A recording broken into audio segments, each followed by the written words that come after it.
मुझे अपने पास एक औरत की सांसों की आवाज सुनाई दी। उसकी सांसें हल्की, रुक रुक कर और कांपती हुई चल रही थीं। मैंने सिर घुमाया और खिड़की के बाहर से आती फीकी रोशनी में उसका चेहरा देखा। इतने अंधेरे में भी वह बेहद खूबसूरत लग रही थी, लेकिन उसके हंसली के पास पड़े बैंगनी निशान दिल दहला देने वाले थे। ये सब क्या हुआ था? बेल्ट के वार, बोतल टूटने की आवाज और एक औरत की चीखें। उसके शरीर पर मौजूद वे सारे घाव मैंने ही दिए थे। मेरा पुनर्जन्म हो गया था और मैं अपने ही नाम वाले एक दूसरे आदमी के शरीर में आ गया था। वह शराबी पत्नी को पीटने वाला और पूरी तरह निकम्मा इंसान था। मैन चेन जोइशेंग, जो कभी 100 अरब युआन का कारोबारी दिग्गज था, अब इस टूटे हुए घर का मालिक बन चुका था।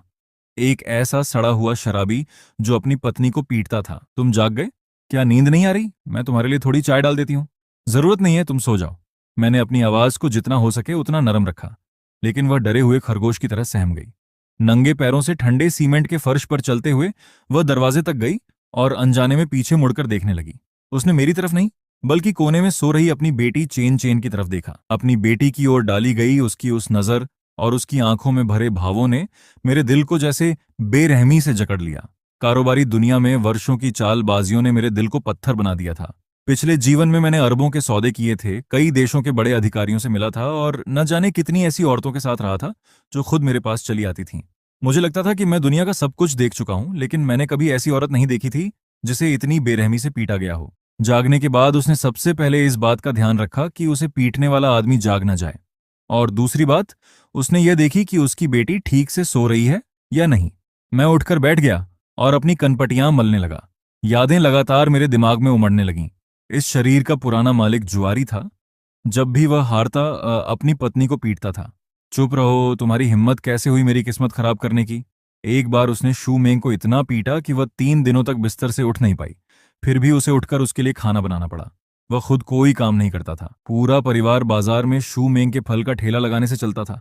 वह हर महीने 2 या 3 हजार युआन कमाती थी, लेकिन वह आदमी सारे पैसे छीनकर जुए में हार जाता था। जब उसे पैसे चाहिए होते, तब उसे अपनी बेटी की भी परवाह नहीं रहती थी। एक बार चैन चेन को 39 डिग्री बुखार था और उसने ताश की मेज पर फोन उठाकर कहा, मैं जुआ खेल रहा हूं, जब वो मर जाए तो मुझे बता देना। फिर कल वह दोबारा हार गया था। कोई बात नहीं, तुम्हारे लिए शू मेंग की क्या कीमत है? अपनी कीमत बताओ। शू मेंग की कितनी कीमत हो सकती है?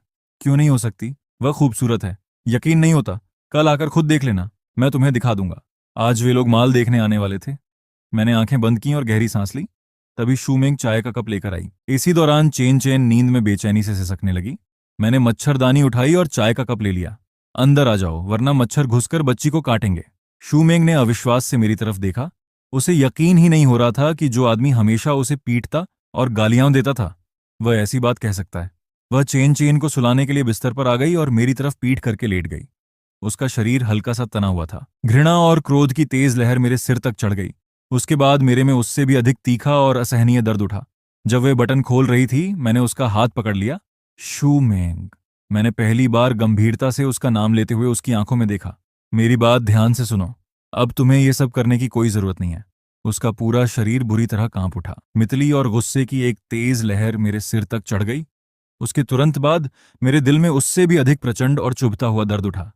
जैसे ही वह बटन खोल रही थी, मैंने उसका हाथ पकड़ लिया। शू मेंग। मैंने पहली बार गंभीरता से उसका नाम लेते हुए उसकी आंखों में देखा। मेरी बात ध्यान से सुनो। अब तुम्हें यह सब करने की जरूरत नहीं है। उसका पूरा शरीर बुरी तरह कांप उठा। उसकी आंखें सदमे और उलझन से फैल गईं।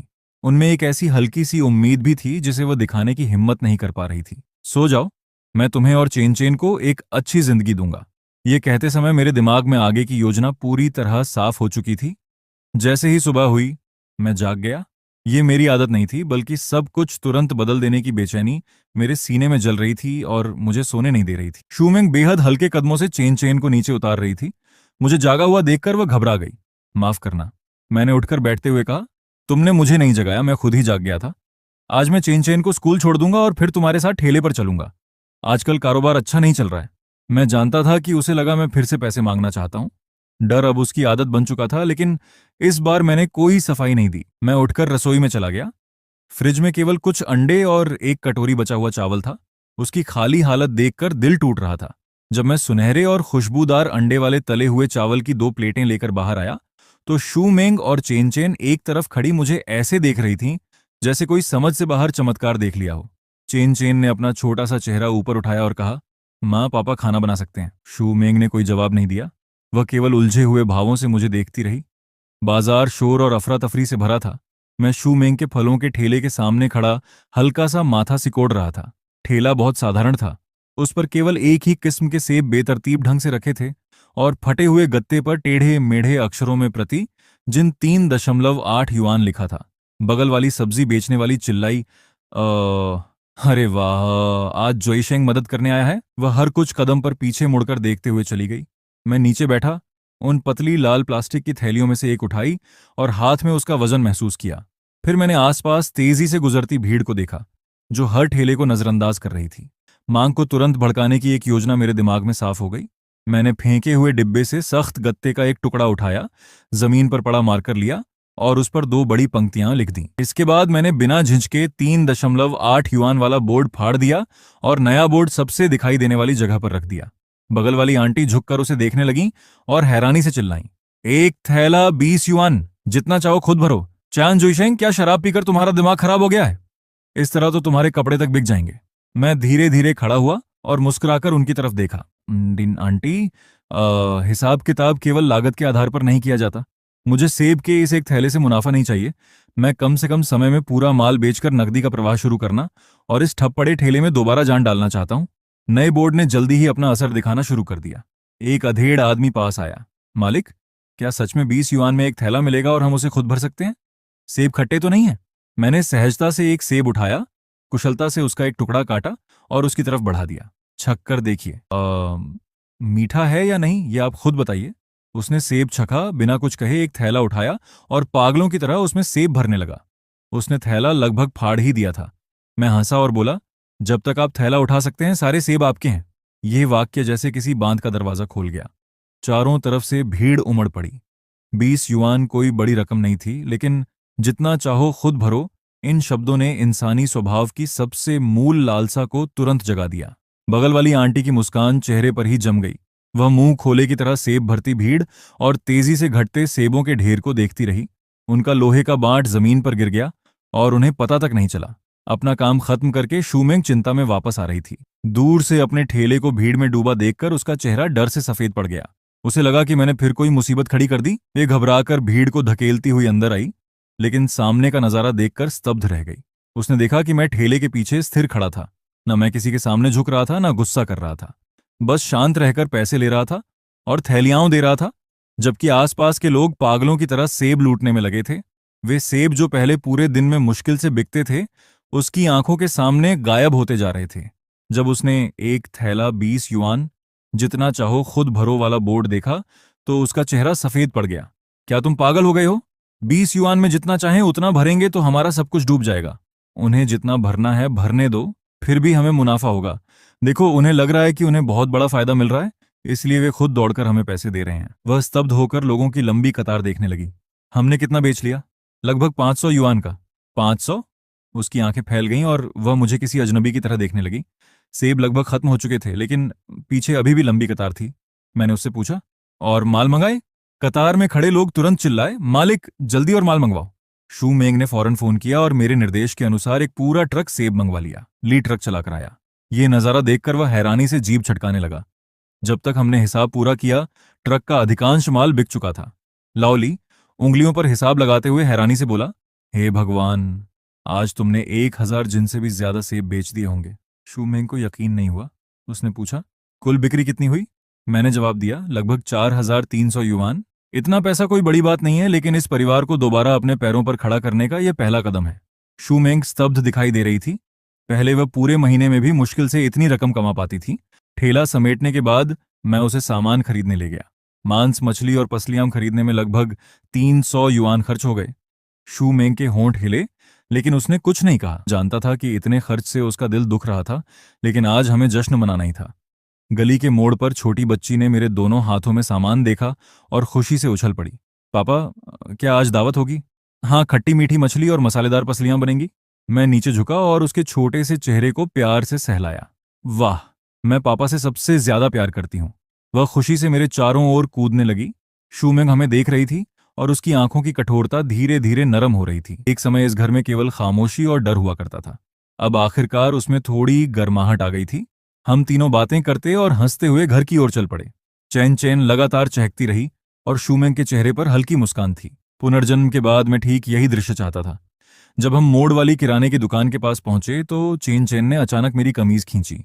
उसकी आंखें चमक रही थीं और वह दुकान में रखे कांच के मछली घर की तरफ इशारा कर रही थी। पापा, देखो, छोटी सुनहरी मछलियां कितनी लाल और सुंदर हैं। वे केवल कुछ युआन की साधारण सुनहरी मछलियां थीं, लेकिन चेन चेन की नजर में वे अनमोल खजाना थीं। ठीक है पापा, तुम्हारे लिए कुछ मछलियां खरीदेंगे। शू मेंग ने पीछे मुड़कर कहा। मैं पहले जाकर सब्जियां धोती हूं, तुम दोनों जल्दी वापस आ जाना।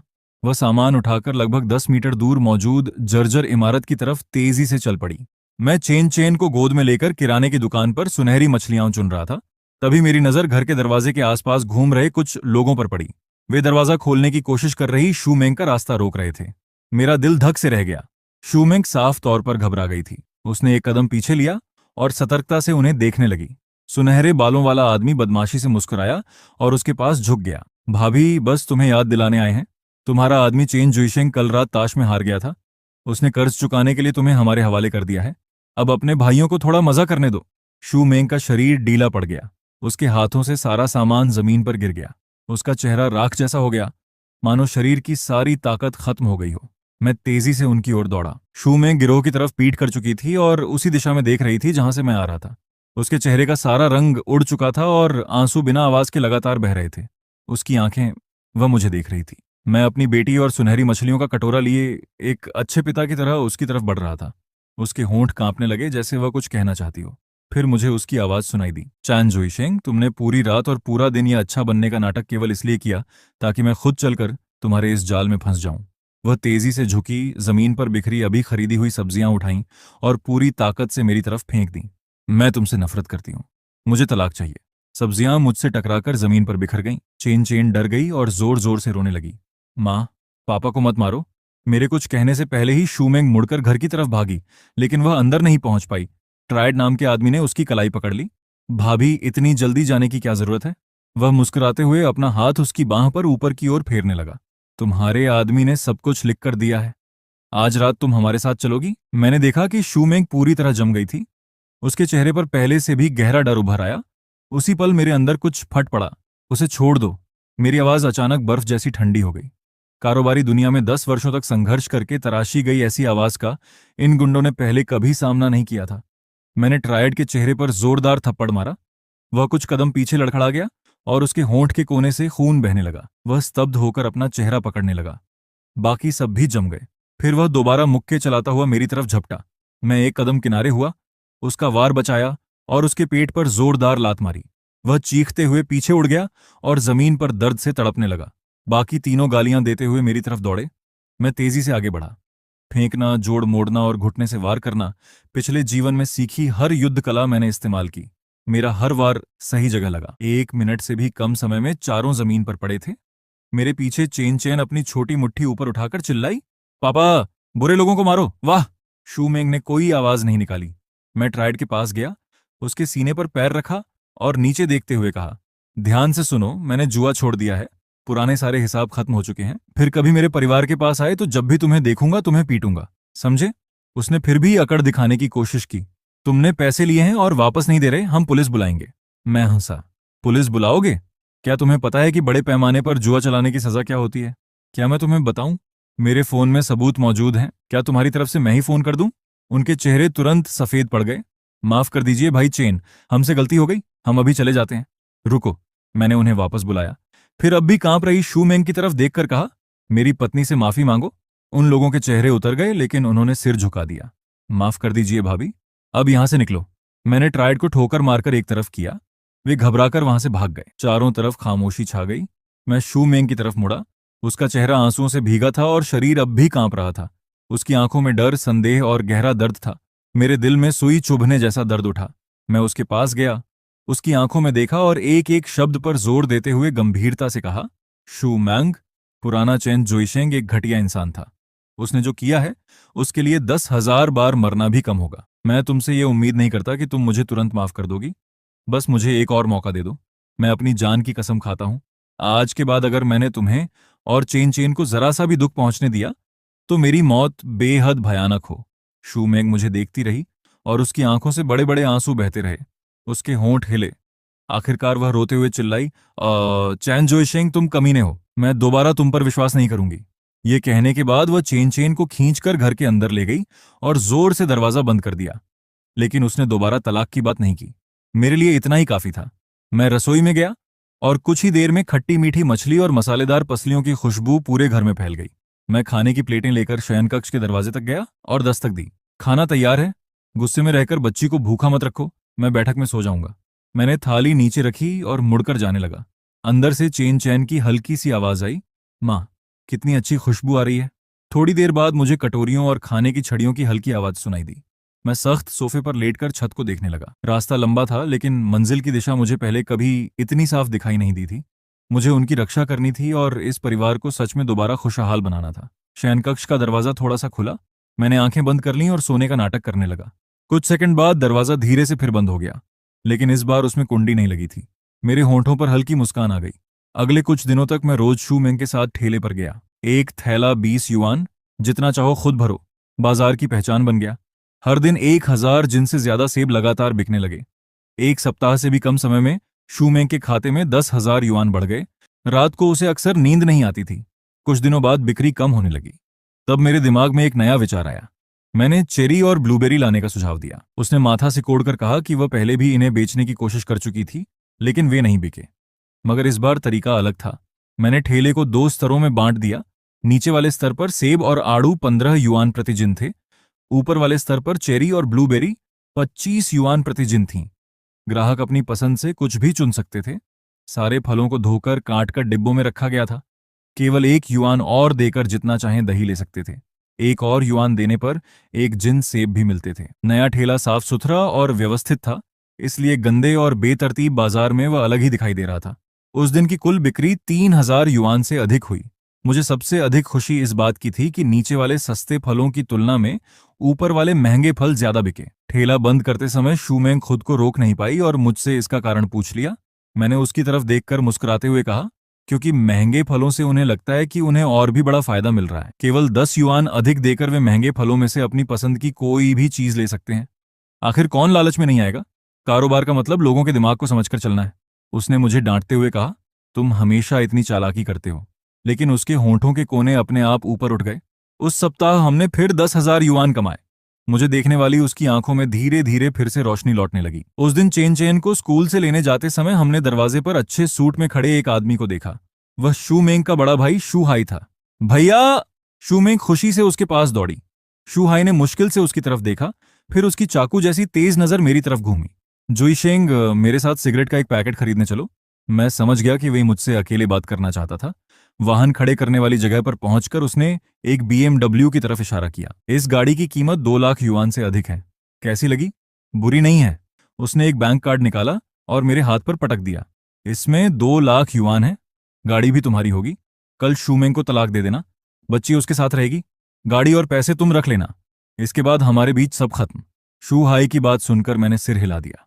भैया, अब मैं बदल चुका हूं। तेंदुआ अपने धब्बे नहीं बदल सकता। शू हाई का चेहरा अंधेरा पड़ गया। शू मेंग हमारी आंखों का तारा थी। देखो, तुम्हारे साथ उसकी जिंदगी कैसी हो गई। शराब और जुआ, बस यही सब किया तुमने। क्या तुम उसके लायक हो? पैसे कम लग रहे हैं। अपनी कीमत बताओ। मेरे भीतर गुस्सा भड़क उठा। मैं जानता था कि वह इस शरीर के पुराने मालिक को गालियां दे रहा था, लेकिन फिर भी उसके शब्द मुझे चुभ रहे थे। मुझे कुछ और महीने दे दीजिए। तुम तो कीचड़ से भी बदतर हो। उसने मेरी बात काट दी। गांव का एक आदमी विश्वविद्यालय चला गया तो क्या खुद को शहर का समझने लगा? अगर उस समय शू मेंग ने गलत फैसला नहीं किया होता तो तुम्हारे जैसे आदमी की औकात ही क्या थी? तुम जैसे लोग पैसे वाले परिवार में शादी करके ऊपर चढ़ना चाहते हो, है ना? खूबसूरत पत्नी से शादी करके इज्जत पाना चाहते हो। क्या तुम इसके लायक हो? मैंने मुट्ठियां भींच लीं, फिर धीरे धीरे उन्हें खोल दिया। मैं किसान का बेटा हूं और एक रसोइया हूं जिसने तुम्हारे परिवार को शर्मिंदा किया है। लेकिन पैसे देकर मुझे खरीदने की कोशिश मत करना। तुम ऐसा नहीं कर सकते। मुझे 3 महीने दो। मैं 10 लाख युआन कमाकर दिखाऊंगा, उसके बाद मुझसे बात करना। शू हाई एक पल के लिए स्तब्ध रह गया। फिर वह ऐसे तिरस्कार से हंसा जैसे उसने दुनिया का सबसे मजेदार मजाक सुन लिया हो। मैंने उससे और कुछ नहीं कहा। मैं मुड़ा और वापस घर चला गया। घर लौटने पर शू मेंग थोड़ी चिंतित दिखाई देते हुए मेरे पास आई। मैंने मुस्कुराकर झूठ बोला, कोई बात नहीं है भैया, बस मेरा हौसला बढ़ा रहे थे। उसे मेरी बात पर विश्वास नहीं हुआ, लेकिन उसने आगे कुछ नहीं पूछा। शू हाई रात के खाने के लिए रुक गया। खाने की मेज पर बैठकर उसने कमरे में रखे पुराने फर्नीचर पर नजर दौड़ाई और माथा सिकोड़ लिया। ये सारा कबाड़ अब तक क्यों रखा हुआ है? क्या तुम्हें डर नहीं लगता कि लोग तुम्हारा मजाक उड़ाएंगे? मैं जवाब देने ही वाला था कि शूमेंग ने मेज के नीचे धीरे से मेरा हाथ खींच लिया। उसने अपने भाई से नरम आवाज में कहा, भैया, जुइशेंग सच में पिछले कुछ दिनों में बहुत बदल गया है। उसने मुझे कई अच्छे सुझाव दिए हैं और हमने कुछ पैसे भी कमाए हैं। शू हाई ने ठंडी आवाज में नाक से फूंकार भरी और कोई जवाब नहीं दिया। तभी उसका फोन बजा। फोन उठाते ही उसका चेहरा अचानक बदल गया। क्या श्री लू हमारे प्रचार प्रस्ताव से संतुष्ट नहीं है? उन्होंने तो कहा था कि आज इसे मंजूरी दे देंगे। दूसरी तरफ की आवाज बहुत घबराई हुई थी, यहां तक कि मैं भी उसकी बातें हल्की सी सुन पा रहा था। श्री लू ने प्रस्ताव देखकर कहा था कि वह बहुत पुराने ढर्रे का है। शाही जीवन का आनंद और उत्कृष्ट कृतियों का संग्रह जैसी बातें अब काम नहीं करती। वे 3 घंटे बाद तुमसे खुद बात करना चाहते हैं। अगर तुम इसे दोबारा ठीक नहीं कर पाए तो इस परियोजना की योजना फीस काट ली जाएगी और तुम्हारा पद भी खतरे में पड़ जाएगा। शू हाई ने तुरंत अपना लैपटॉप निकाला और बहुत विनम्र बनकर ग्राहक से बात करने लगा। ग्राहक चाहता था कि परियोजना की छवि उच्च स्तर की हो, लेकिन दिखावटी न लगे। उसमें सांस्कृतिक गहराई भी हो और वह युवा लोगों को भी आकर्षित करे। कुछ देर सुनने के बाद मैंने उसके प्रस्ताव पर नजर डाली। उसका पूरा तरीका ही गलत था। उच्च स्तर की संपत्तियां केवल मकान नहीं बेचती, वे संपर्क, संसाधन और भविष्य की संभावनाएं बेचती हैं। मैं मुड़कर वापस रसोई में चला गया। जब और व्यंजन लेकर बाहर आया तो शू हाई वहां नहीं था। उसका लैपटॉप अभी भी खुला था और प्रस्ताव आधा अधूरा पड़ा था। शू मेंग ने चिंता से कहा, भैया, फोन करने बाहर गए हैं। अगर यह ग्राहक हाथ से निकल गया तो उनकी नौकरी भी जा सकती है। मैंने सुना है कि यह संपत्ति इस साल उनकी कंपनी की सबसे महत्वपूर्ण परियोजना है। चेन चेन ने अचानक अपना छोटा सा चेहरा ऊपर उठाया। पापा, क्या आप मामा से भी ज्यादा होशियार हैं? साबित करके दिखाओ। मैं मुस्कुराया, फिर बैठकर माउस चलाया। शू हाई के अधूरे प्रस्ताव का पूरा पाठ चुना और उसे मिटा दिया। शू मेंग चिल्लाई, क्या तुम पागल हो गए हो? क्या तुमने इसे सुरक्षित नहीं किया था? सुरक्षित करने से भी कोई फायदा नहीं होता, उसका पूरा तरीका ही गलत है। मैंने आगे कुछ नहीं समझाया। मेरी उंगलियां कुंजी पटल पर चलने लगीं और कुछ ही देर में मैं पूरी तरह काम में डूब गया। मेरे हाथों के नीचे एक नया प्रस्ताव आकार लेने लगा। संपूर्ण परिस्थितियों पर आधारित संचालन व्यवस्था, संसाधन एकीकरण की रणनीति और पहचान सत्यापन प्रणाली। मैंने एक एक करके सारी चीजें तैयार कर दी। जब शू हाई वापस आया और उसने मुझे अपने कंप्यूटर पर बैठा देखा तो उसका गुस्सा पूरी तरह फट पड़ा। तुमसे किसने कहा था कि मेरे कंप्यूटर को हाथ लगाओ? वह तेजी से मेरी तरफ दौड़ा। शू मेंग ने तुरंत समझाने की कोशिश की, इसे संपत्ति के प्रचार के बारे में क्या पता है? शू हाई आगे बढ़ा, लेकिन फिर अचानक रुक गया और स्क्रीन को घूरने लगा। उस पर बेहद व्यवस्थित ढंग से तैयार किया गया एक प्रचार प्रस्ताव दिखाई दे रहा था, लेकिन अगले ही पल उसकी आंखें फैल गईं। तुमने मेरी पुरानी योजना का क्या किया? उसे मिटा दिया। उसका पूरा शरीर कांप उठा। क्या तुम्हें पता भी है कि इसे तैयार करने के लिए मैंने कितनी रातें जागकर बिताई हैं? उसी समय उसका फोन बज उठा। समय सीमा पूरी हो चुकी थी। उसने स्क्रीन पर लगभग तैयार हो चुके नए प्रस्ताव को देखा और उसके चेहरे के भाव लगातार बदलने लगे। आखिरकार उसने दांत भींचकर नया प्रस्ताव भेज दिया। फिर उसने मुझे घूरते हुए कहा, अगर तुम्हारी वजह से यह सौदा हाथ से निकल गया तो मैं तुम्हें नहीं छोड़ूंगा। अभी परिणाम नहीं आया था। मैंने पानी का कप उठाकर एक घूंट लिया। 10 मिनट भी नहीं बीते थे कि उसका फोन फिर बज उठा। उसने फोन उठाया, कुछ देर दूसरी तरफ की बात सुनी और उसके होंठ हल्के से फड़कने लगे। फिर उसने फोन काट दिया।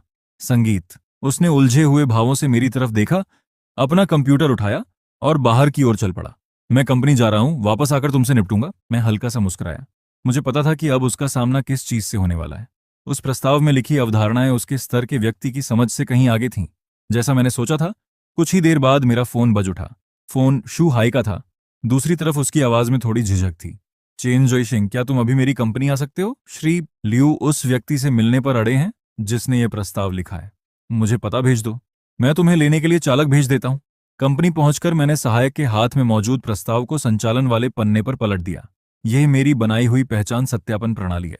सबसे पहले घर खरीदने वालों को मालिक समिति की मंजूरी लेनी होगी। केवल पैसा होना पर्याप्त नहीं होगा। यह भी देखा जाएगा कि वे अपने संपर्कों, कौशल या प्रभाव के माध्यम से समुदाय को क्या मूल्य दे सकते हैं। दूसरा, मेरा सुझाव है कि 30% मकानों को आरक्षित रखा जाए और उनमें देश के शीर्ष उद्योगपतियों, कलाकारों और विद्वानों को थोड़े समय के लिए रहने का निमंत्रण दिया जाए। इससे इस समुदाय की प्रतिष्ठा स्वाभाविक रूप से बढ़ेगी। तीसरा, हर महीने विशेष वर्ग संवाद आयोजित किए जाए जिनमें केवल संबंधित उद्योग के शीर्ष लोगों को बुलाया जाए। जो यहां मकान का मालिक नहीं होगा उसे इन कार्यक्रमों का टिकट तक नहीं मिल सकेगा। श्री लू की आंखें चमक उठीं। इस तरह मकान केवल एक वस्तु नहीं रहेगा बल्कि एक विशेष सदस्यता प्राप्त करने की योग्यता बन जाएगा। उन्होंने मुझसे कई और विस्तृत सवाल पूछे जिनका मैंने बिना रुके सहजता से जवाब दिया। आसपास बैठे कई वरिष्ठ योजनाकार बार बार सहमति में सिर हिलाने लगे। बहुत अच्छा। श्री लू खड़े हुए और ध्यान से मेरी तरफ देखने लगे। संगीत, हमारी कंपनी में प्रचार निदेशक का पद खाली है। वार्षिक वेतन 5 लाख युआन होगा। क्या तुम्हारी दिलचस्पी है? 5 लाख। मुझे महसूस हुआ कि शू हाई की सांस अटक गई थी। मैंने मुस्कुराकर सिर हिला दिया। मुझे अपनी पत्नी के ठेले में उसकी मदद करनी है। फिलहाल मैं पूरे समय की नौकरी करने के बारे में नहीं सोच रहा। श्री लू यह सुनकर स्तब्ध रह गए। मैंने आगे कहा, लेकिन अगर अनुमति हो तो मैं एक बात कहना चाहता हूं। कहिए। आपने इस संपत्ति की कीमत बहुत कम रखी है। अचानक कमरे का माहौल तनावपूर्ण हो गया। शू हाई ने चुपके से मेरी बांह खींची। श्री लू ने आंखें सिकोड़ लीं। श्री चेन, तुम्हारे कहने का क्या मतलब है? बाजार की मौजूदा स्थिति को देखते हुए हमारी कीमत पहले से ही इस इलाके में सबसे अधिक है। मैंने कहा, अगर मैं गलत नहीं हूं तो आपने इसकी शुरुआती कीमत 85,000 युआन प्रति वर्ग मीटर रखने की योजना बनाई है ना? मेरा सुझाव है कि इसे बढ़ाकर 1,20,000 युआन से अधिक कर दिया जाए। बैठक कक्ष में चारों तरफ हैरानी भरी सांसों की आवाज गूंज उठी। कुछ लोगों ने पहले ही असहमति में सिर हिलाना शुरू कर दिया था। श्री लू ने गंभीरता से कहा, श्री चेन, तुम्हारे कहने का क्या मतलब है? बाजार की मौजूदा स्थिति को देखते हुए हमारी कीमत पहले से ही इस इलाके में सबसे अधिक है। मैंने कहा, अगर मैं गलत नहीं हूं तो आपने इसकी शुरुआती कीमत 85,000 युआन प्रति वर्ग मीटर रखने की योजना बनाई है ना? मेरा सुझाव है कि इसे बढ़ाकर 1,20,000 युआन से अधिक कर दिया जाए। बैठक कक्ष में चारों तरफ हैरानी भरी सांसों की आवाज गूंज उठी। चेन, शायद तुम बाजार की स्थिति को ठीक से नहीं समझते। इस इलाके में 90,000 युआन से अधिक की कीमत पर मकान बेचना बहुत मुश्किल है। फिलहाल यही वास्तविकता है। मैं खिड़की के पास गया और परियोजना के पूर्व में मौजूद खाली जमीन की तरफ इशारा किया। पहली बात, पिछले सप्ताह विकास और सुधार आयोग की बैठक के विवरण में पूर्वी नए शहर में रेल परिवहन तंत्र का विस्तार करने की बात लिखी गई थी। दूसरी बात, पिछले महीने निर्माण व्यवस्था की संगोष्ठी में नए महापौर ने नए विकास क्षेत्रों और मुख्य शहर के बीच यात्रा का समय कम करने पर विशेष जोर दिया था। तीसरी बात, योजना विभाग की वेबसाइट पर हाल ही में पूर्वी क्षेत्र के भूमि उपयोग मानचित्र को बदल दिया गया है। आपकी परियोजना के पूर्व में मौजूद जमीन को आरक्षित भूमि से बदलकर परिवहन सुविधा की भूमि कर दिया गया है। पूरा बैठक कक्ष शांत हो गया। सब लोग मुझे घूरने लगे। इन सभी जानकारियों को आपस में जोड़िए और नए महापौर की पिछली सेवा का विवरण देखिए। नानचेंग नए जिले में अपने पिछले पद पर रहते हुए उनका पहला बड़ा फैसला भूमिगत रेल के विस्तार का निर्माण आगे बढ़ाना था। मेरा अनुमान है कि 6 महीनों के भीतर भूमिगत रेल विस्तार की योजना घोषित कर दी जाएगी। उसका स्टेशन आपकी परियोजना के पूर्व में बनने की सबसे अधिक संभावना है। श्री लियू खड़े हो गए। तुम्हें इस बात का कितना यकीन है? मैंने शांत भाव से कहा, 70%। लेकिन संभावना केवल 50% भी हो तो यह दांव लगाने लायक है, क्योंकि खबर सामने आते ही यहां मकानों की कीमत 30% से अधिक बढ़ जाएगी। अभी कीमत बढ़ाकर 1,20,000 युआन करना महंगा लग सकता है, लेकिन 6 महीने बाद इसकी वास्तविक कीमत की तुलना में यह फिर भी कम होगी। इससे भी महत्वपूर्ण बात यह है कि भूमिगत रेल की खबर सामने आते ही आसपास की बड़ी संख्या में आम बाजार वाली आवासीय परियोजनाएं बिक्री के लिए आ जाएंगी। अगर आपने कीमत 85,000 युआन ही रखी तो आपके विशिष्ट समुदाय वाली पूरी पहचान खत्म हो जाएगी। धनवान लोग भूमिगत रेल से दफ्तर जाने वाले साधारण कर्मचारियों के पड़ोसी नहीं बनना चाहते। पूरा बैठक कक्ष बिल्कुल शांत था। श्री लियू पूरे 1 मिनट तक मुझे घूरते रहे। फिर उन्होंने अपना फोन उठाया। सचिव वांग, योजना विभाग के निदेशक लियू से संपर्क करो। पूर्वी नए शहर की भूमिगत रेल योजना के बारे में सावधानी से जानकारी प्राप्त करो। प्रतीक्षा के वे 10 मिनट 10 वर्षों जैसे लग रहे थे। फोन बजा। श्री लियू ने फोन उठाया। दूसरी तरफ की बात सुनते हुए उनका चेहरा लगातार गंभीर होता चला गया। आखिर उन्होंने केवल इतना कहा, पुष्टि हो गई? अच्छा, मैं समझ गया। फोन काटकर उन्होंने मेरी तरफ देखा। मेरी कंपनी में काम करो, प्रचार विभाग के उपाध्यक्ष बन जाओ। वार्षिक वेतन 10 लाख युआन होगा। क्या तुम्हारी दिलचस्पी है? मैंने देखा कि शू हाई का चेहरा लाल हो गया और उसका पूरा शरीर अकड़ गया, लेकिन मैंने फिर भी सिर हिला दिया। मुझे पूरे समय की नौकरी में दिलचस्पी नहीं है। मैं अपने परिवार के साथ अधिक समय बिताना चाहता हूं। श्री लियू कुछ देर तक मुझे देखते रहे, फिर बेबस होकर मुस्कुराए। हर व्यक्ति की अपनी प्राथमिकता होती है, लेकिन मैं फिर भी चाहता हूं कि तुम इस परियोजना से जुड़े रहो। अपनी फीस तुम खुद तय कर सकते हो। मैंने शू हाई की तरफ देखा। वास्तव में शू हाई की बुनियादी समझ बहुत मजबूत है। वह इस योजना की मुख्य अवधारणाओं को समझ चुका है। श्री लियू उसके साथ मिलकर यह काम कर सकते हैं। शू हाई स्तब्ध रह गया। उसने अविश्वास से भरी आंखों से मेरी तरफ देखा। श्री लियू ने कुछ देर सोचा और आखिरकार सिर हिला दिया। ठीक है, ये परियोजना मैं तुम दोनों को सौंपता हूँ। कंपनी से बाहर निकलते समय शू हाई अब भी सपने में दिखाई दे रहा था। उसने अचानक पूछा, तुमने साल के 10 लाख युआन ठुकरा दिए? क्या भूमिगत रेल वाली खबर का विश्लेषण सच में तुमने खुद किया था? मैंने कहा, सारी जानकारी सबके सामने मौजूद है। फलों के ठेले पर मेरी जरूरत है। वह कुछ सेकंड तक चुप रहा, फिर उसकी आवाज हल्की सी कांपने लगी। तुम जानते भी हो कि 10 लाख युआन का क्या मतलब होता है? मैंने 8 साल तक काम किया है और अब जाकर उसके आधे तक पहुंच पाया हूं। मैंने कहा, भैया अगर यह सौदा सफल हो गया तो आप कंपनी के नायक बन जाएंगे। इसके बाद आपके लिए आगे बढ़ने के बहुत सारे रास्ते खुल जाएंगे। मैं गाड़ी में बैठा और वहां से चला गया। पीछे देखने वाले शीशे में मैंने उसे वहीं खड़े होकर काफी देर तक मेरी जाती हुई गाड़ी को देखते पाया। रात के खाने के समय शू हाई फिर घर आया। मैंने शराब की जगह चाय का कप उठाया। भैया, मैंने अतीत में जितनी भी घटिया हरकतें की हैं उनके लिए मैं दिल से माफी मांगता हूँ। शू मिंग स्तब्ध रह गई और उसकी खाने की छड़ियां हवा में ही रुक गईं। मैं जानता था कि वह क्या सोच रही थी। वह यही सोच रही थी, पुराना चेन जोइशेंग कभी माफी नहीं मांगता था। वह केवल पहले से भी बुरा व्यवहार करता। शू हाई ने असहज होकर दूसरी ओर देखा। शू मेंग ने पहले उसे और फिर मुझे देखा। अचानक उसने पूछा, भैया क्या आपने फिर उससे कुछ कहा है? मैंने मुस्कुराकर कहा, भैया बस मुझे ये याद दिला रहे थे कि मुझे जिम्मेदार बनना चाहिए। शू मेंग ने अपनी चॉपस्टिक नीचे रखी और गंभीरता से शू हाई की ओर देखा। भैया मैंने उसे चुना है। ये मेरा रास्ता है। इसका फल चाहे कितना भी कड़वा क्यों ना हो, मैं उसे खुद निगल लूंगी। अगर आपको सच में मेरी चिंता है तो ऐसी बातें कहना बंद कर दीजिए जिनसे मेरे लिए सब कुछ और मुश्किल हो जाता है। रोशनी के नीचे उसकी आंखों में ऐसा दृढ़ निश्चय था जो अब कभी पीछे नहीं हटने वाला था। शू हाई ने अपना प्याला उठाया और एक ही घूंट में खाली कर दिया। उसने आह भरी, फिर कुछ नहीं कहा। जल्दी से खाना खत्म किया और चला गया। उसे बाहर छोड़ने के बाद मैं वापस मुड़ा। शू मेंग मुझे देख रही थी। आज तुम कुछ अलग लग रहे हो। अलग कैसे? मैं समझा नहीं सकती। उसने सिर थोड़ा तिरछा करते हुए कहा, मुझे बस ऐसा लग रहा है जैसे एक बहुत लंबा और भयानक सपना सच में खत्म हो गया हो।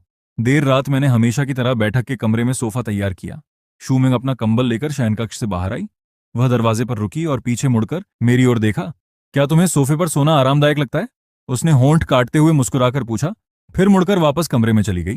दरवाजा बंद नहीं हुआ। अगली सुबह शू मिंग चेन चेन को लेकर उसके नाना नानी से मिलने चली गई। मैं घर पर रहकर हिसाब देखने और अपने अगले कदम की योजना बनाने लगा। दोपहर के आसपास मेरा फोन बजा। मैंने फोन उठाया। दूसरी ओर शू मेंग रो रही थी और पीछे बहुत शोर था। जुइशेंग, जल्दी से शहर के पीपल्स अस्पताल आ जाओ। चेन चेन अचानक सांस नहीं ले पा रही है, वह आपातकालीन कक्ष में है। मेरा दिमाग पूरी तरह सुन्न हो गया। मैं सब कुछ छोड़कर तेजी से घर के बाहर भागा। अस्पताल पहुंचने तक शू मेंग का पूरा परिवार वहां आ चुका था। उसके पिता शू झेंगची ने मुझे देखा और गुस्से में मेरी ओर बढ़े। चैन जुइशेंग, देखो तुमने इस बच्ची की क्या हालत कर दी है। डॉक्टर ने कहा है इसका बहुत पहले पता चल जाना चाहिए था। तभी एक नर्स जल्दी से वहां आई। परिवार के सदस्य कृपया शांत रहिए। उसकी मां गु मानरू लाल आंखों के साथ मेरे पास आई। उनकी आवाज कांप रही थी। डॉक्टर ने कहा है कि इसे आइडियोपैथिक पल्मोनरी आर्टेरियल हाइपरटेंशन है। ये एक दुर्लभ बीमारी है। अभी दी जा रही दवाइयां केवल कुछ समय तक उसकी हालत संभाल सकती हैं। उसे एक विशेष टारगेटेड दवा चाहिए जिसे विदेश से मंगवाना पड़ेगा। उसका खर्च हर महीने 30,000 युआन से अधिक है और उसे लंबे समय तक लेना पड़ेगा। मुझे ऐसा लगा जैसे कोई मेरे दिल में छेद कर रहा हो। पल्मोनरी हाइपरटेंशन, ऐसा कैसे हो सकता है? शूमेंग मुझसे लिपट कर रोने लगी। उसका पूरा शरीर कांप रहा था। डॉक्टर ने कहा कि शायद ये बीमारी कुछ समय से थी। इसके लक्षण बहुत हल्के थे। मैंने ध्यान नहीं दिया। कभी कभी वह कहती थी कि वह थक गई है। मुझे लगा कि वह खेलने की वजह से थकी होगी। अब रोने से क्या फायदा? शू झेंगची की आवाज कठोर थी। दवा के लिए पैसे चाहिए, हर महीने 30,000 युआन। क्या तुम इतना खर्च उठा सकते हो? गुमानरू ने अपनी बेटी की ओर देखा। मेंग मेंग, अपनी मां की बात मानो। इससे तलाक ले लो। तलाक के बाद शू परिवार चेन चेन की दवाइयों का खर्च उठाएगा। शू मेंग ने हैरानी से सिर उठाया। मां, आप क्या कह रही हैं? क्या तुम अब भी इसके साथ तकलीफें सहना चाहती हो? इस बच्ची को देखो। गुमानरू भी रो रही थी। ये दवा बीच में बंद नहीं की जा सकती। इसे बंद करते ही उसकी हालत तेजी से बिगड़ जाएगी। शू मेंग ने आपातकालीन कक्ष के बंद दरवाजे की ओर देखा। उसकी आंखों से आंसू लगातार बह रहे थे, लेकिन उसने जोर से अपना चेहरा पोंछा और सीधी खड़ी हो गई। माम, मैंने आपसे कहा था कि मैंने उसे चुना है। ये मेरा रास्ता है। चाहे ये कितना भी मुश्किल क्यों ना हो, हम दोनों मिलकर इसका सामना करेंगे। तुम इसका सामना करोगी? शू झेंगची चिल्लाए। हर महीने 30,000 युआन से ज्यादा चाहिए और ये भी नहीं पता कि कितने समय तक देना पड़ेगा। मैं आगे बढ़ा और शू मेंग को अपने पीछे करते हुए शू झेंगची के सामने खड़ा हो गया। पैसों का कोई ना कोई रास्ता मिल जाएगा। आपको इसकी चिंता करने की जरूरत नहीं है। रास्ता ढूंढ लोगे? तुम कौन सा रास्ता ढूंढ सकते हो?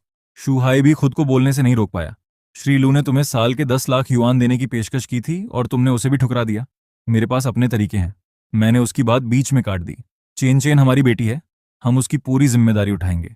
शू झेंगची काफी देर तक मुझे घूरते रहे, फिर अचानक ठंडी हंसी हंसे। ठीक है, तुम्हारे अंदर बहुत स्वाभिमान है, अब इसे खुद ही संभालना। चलो यहां से। शू परिवार वहां से चला गया। शूमेंग मेरे कंधे पर सिर रखकर धीरे धीरे रो रही थी। उसका शरीर कांप रहा था। डरो मत, मैंने धीरे से उसकी पीठ थपथपाई। मैं तुम्हारे साथ हूं, लेकिन दवाइयों का खर्च। उसने आंसू भरी आंखों से मेरी ओर देखा। हर महीने 30,000 युआन। हमारे पास पैसा समस्या नहीं है, मैंने खिड़की के बाहर देखते हुए कहा। तुम चेन चैन का ध्यान रखो, बाकी सब मुझ पर छोड़ दो। भुगतान काउंटर पर खड़ा होकर मैंने अपने हाथ में मौजूद बैंक कार्ड को देखा। उसके अंदर वह पैसा था जिसे हमने सुबह से रात तक मेहनत करके एक एक पैसा जोड़कर बचाया था। लेकिन मैं जानता था कि अपनी बेटी का इलाज कराने के लिए यह पैसा बिल्कुल भी पर्याप्त नहीं था। अपने पिछले जीवन में मैंने शून्य से शुरुआत करके 100 अरब युआन का साम्राज्य खड़ा किया था। इस जीवन में अपने परिवार के लिए मुझे तुरंत इतना पैसा कमाना था जो उनके लिए पर्याप्त हो। अस्पताल के गलियारे में मैं अपनी यादों को तेजी से खंगालने लगा और जल्द पैसा कमाने का कोई तरीका खोजने लगा। वायदा कारोबार बहुत धीमा था। प्राचीन वस्तुओं का कारोबार बहुत गहरा और जोखिम भरा था। जुए के लिए सही संपर्क चाहिए थे। तभी मेरी यादों का एक बेहद धुंधला हिस्सा अचानक साफ हो गया। एक भूमिगत जुए की वेबसाइट पर मौजूद वर्चुअल घुड़दौड़ वाले हिस्से की इनाम अग्रिम वितरण प्रणाली में एक खामी थी। किसी व्यक्ति ने उस खामी का इस्तेमाल करके 3 दिनों के अंदर 20 लाख युआन से ज्यादा निकाल लिए। खातों का मिलान करते समय वेबसाइट को गड़बड़ी का पता चला था। इस खामी का सिद्धांत ज्यादा जटिल नहीं था, लेकिन दांव लगाने के लिए बिल्कुल सही समय और सटीक गणना जरूरी थी। किसी वर्चुअल दौड़ के आखिरी 30 सेकंड के दौरान वेबसाइट वास्तविक समय के भाव के आधार पर संभावित जीत की रकम को पहले ही उपलब्ध शेष राशि के रूप में दिखा देती थी। मुख्य बात यह थी कि उन आखिरी 30 सेकंड के अंदर अगर कोई उपयोगकर्ता उस वर्चुअल रकम से समाप्त होने वाली किसी दूसरी दौड़ पर नया दांव लगा देता, तो प्रणाली वास्तव में उस दांव को मान्य कर देती थी। सही क्रम का इस्तेमाल करके थोड़ी सी असली पूंजी से दर्जनों गुना वर्चुअल रकम प्राप्त की जा सकती थी और लगातार कई दांव लगाए जा सकते थे। सारी दौड़ें समाप्त होने के बाद अगर अंतिम दांव जीत जाता तो मिलने वाला मुनाफा असली होता। आसान शब्दों में यह किसी जुआ घर जैसा था, जहां तुम 100 युआन का दांव लगाते हो और संचालक तुम्हें जीतने के करीब देखकर 1000 युआन के सिक्के आगे बढ़ाते हुए कहता है, ये रकम शायद तुम्हारी होने वाली है। फिर तुम उन्हीं 1000 युआन से किसी दूसरी मेज पर दांव लगाकर जीत जाते हो। अब जुआ घर को वह रकम तुम्हें देनी ही पड़ेगी और मुझे इस खामी का इस्तेमाल करने का निश्चित समय, इसे सक्रिय करने की शर्तें और पकड़े जाने से बचने का तरीका मालूम था। Lucky horse racing. हर वर्चुअल दौड़ 3 मिनट की थी। मैंने गहरी सांस ली। पहला कदम, अपने आप तैयार किए गए अनजान नाम से नया खाता बनाना। दूसरा कदम, पैसे जमा करना। वेबसाइट कई अनजान और अलग अलग स्तर वाली तीसरे पक्ष की भुगतान सेवाओं का समर्थन करती थी। मैंने ऐसा तरीका चुना जिसमें छोटी छोटी रकम अलग अलग करके जमा करनी थी। 5 मिनट बाद शुरुआती 5,000 युआन खाते में पहुंच गए। खाते की शेष राशि 5,000 युआन थी। समय दोपहर के 2:40 था। पहली वर्चुअल घुड़दौड़ शुरू हुई। मैंने तीसरे नंबर के घोड़े पर 1000 युआन का दांव लगाया। उसका भाव 2.5 था। जैसे जैसे दौड़ का प्रदर्शन आगे बढ़ा और 40 सेकंड बाकी रहे, तीसरे नंबर का घोड़ा 5वें स्थान से दूसरे स्थान पर पहुंच गया। तभी प्रणाली के पटल के निचले दाएं कोने में मेरी उपलब्ध शेष राशि अचानक चमकी और 4000 से बढ़कर 5500 हो गई। प्रणाली ने 1000 युआन के दाम से होने वाला संभावित 1500 युआन का मुनाफा पहले ही जोड़ दिया था, लेकिन मैंने कुछ नहीं किया। ये केवल सामान्य प्रदर्शन था, वह असली खामी अभी सक्रिय नहीं हुई थी। तीसरे नंबर का घोड़ा मामूली अंतर से जीत गया। असली निपटारे के बाद 1500 युआन का मुनाफा हुआ। खाते की शेष राशि 6500 युआन हो गई। दूसरी दौड़ दोपहर 2:45 पर शुरू हुई। मैंने पहले 2 स्थानों पर आने वाले घोड़ों का अनुमान लगाते हुए क्विनेला पर 2000 युआन लगाए। भाव 3.2 था। जब 30 सेकंड बाकी थे, प्रणाली ने दोबारा संभावित जीत की रकम पहले ही जोड़ दी। मेरी शेष राशि 4500 से बढ़कर 11400 युआन हो गई। 4500 जमा 2000 गुणा 3.2 बराबर 11400। अब असली खेल शुरू होना था। दौड़ में 25 सेकंड बाकी रहते ही मैंने तेजी से एक दूसरी वर्चुअल फुटबॉल प्रतियोगिता खोली जो समाप्त होने वाली थी और जिसमें छोटे दाम लगते थे। मैंने पूरे 11400 युआन इस बात पर लगा दिए कि आखिरी 5 मिनट में एक गोल होगा। भाव 1.8 था। प्रणाली ने जांच पूरी करके दांव स्वीकार कर लिया। दांव सफलतापूर्वक लग चुका था। इसका मतलब खामी सच में मौजूद थी। प्रणाली संभावित जीत की रकम को असली इस्तेमाल करने योग्य धन मान रही थी।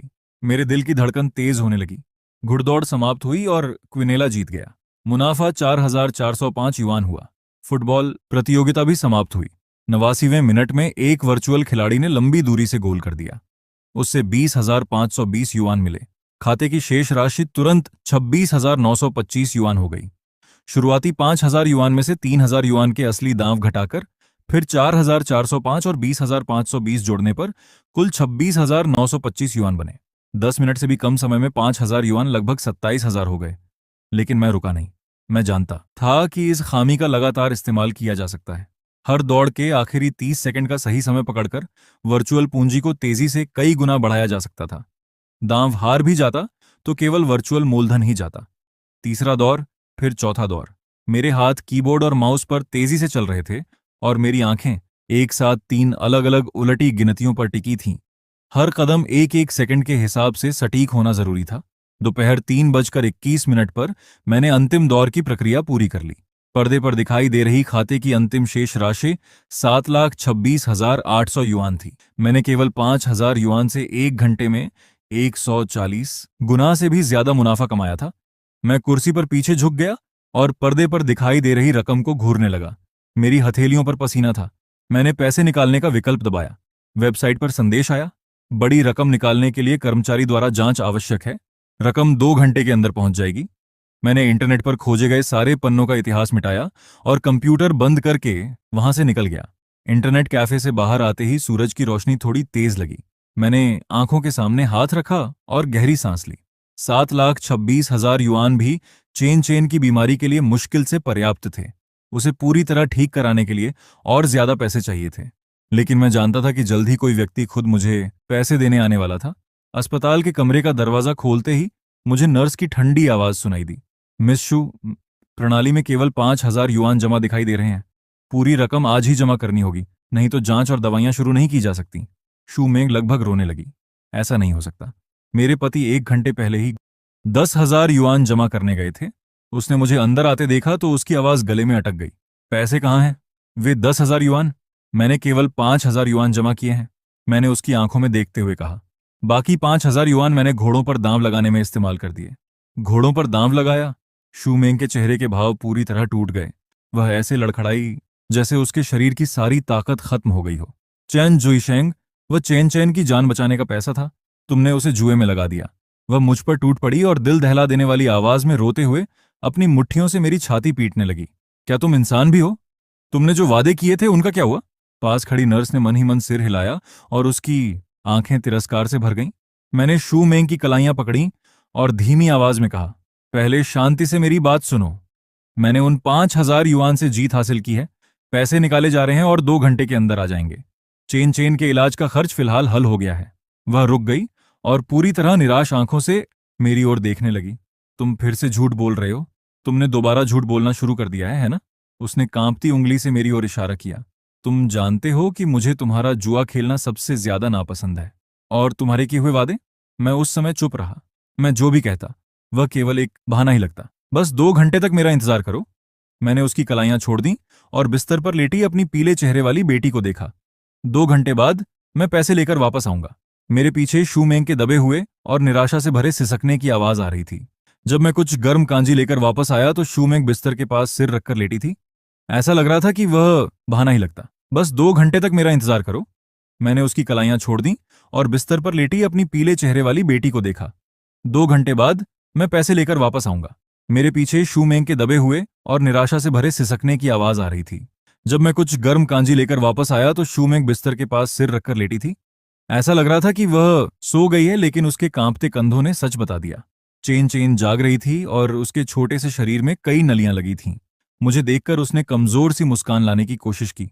अच्छी बच्ची बनकर रहना चेन चेन। मैं झुका और धीरे से उसके छोटे से चेहरे को छुआ।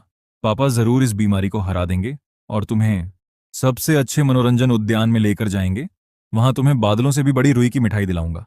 चेन चेन की आंखों में थोड़ी चमक आई और उसने धीमी आवाज में कहा, मैं हमेशा मम्मी और पापा के साथ रहना चाहती हूँ।